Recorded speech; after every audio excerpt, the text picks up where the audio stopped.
after independence, and our parents spoke about how colonialists took away our rights and our dignity. And on the street that I grew up in, there were street lights, but then there were other amenities that were missing. But there was promise that was ripe for change, especially because the colonialists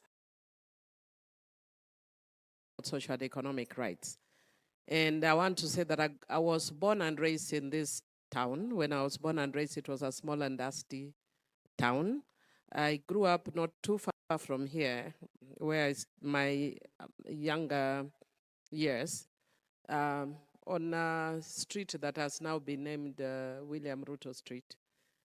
And I was born after independence, and our parents spoke about how colonialists took away our rights and our dignity. And on the street that I grew up in, there were street lights, but then there were other amenities that were missing. But there was promise that was ripe for change, especially because the colonialists had gone away. But with the time, instead of us seeing positive move, we were actually regressing. And I'm a writer.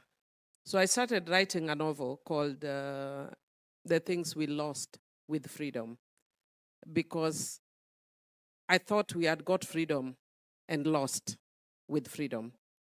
And it's a paradox, because then we were fighting so hard to remove the colonialists and ended up losing in the process.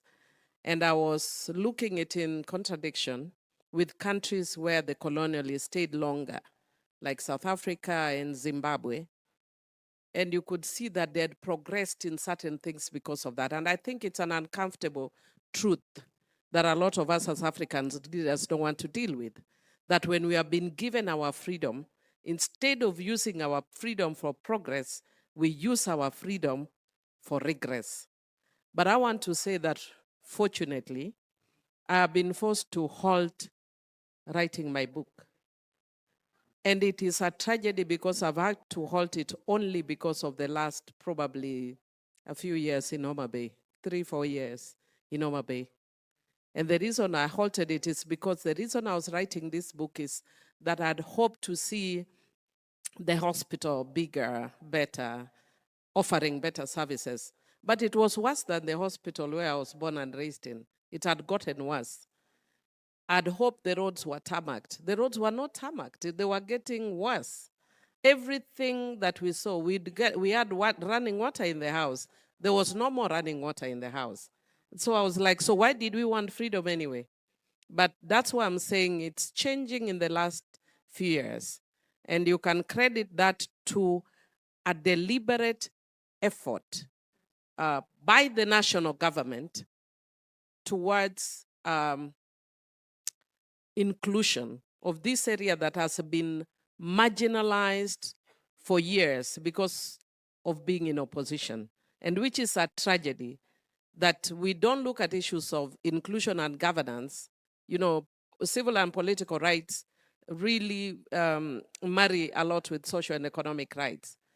Because if you are not in government, then you are not served. So I would actually want to challenge our government to ensure that it doesn't matter whether people are in opposition or not, include every part of the country in development.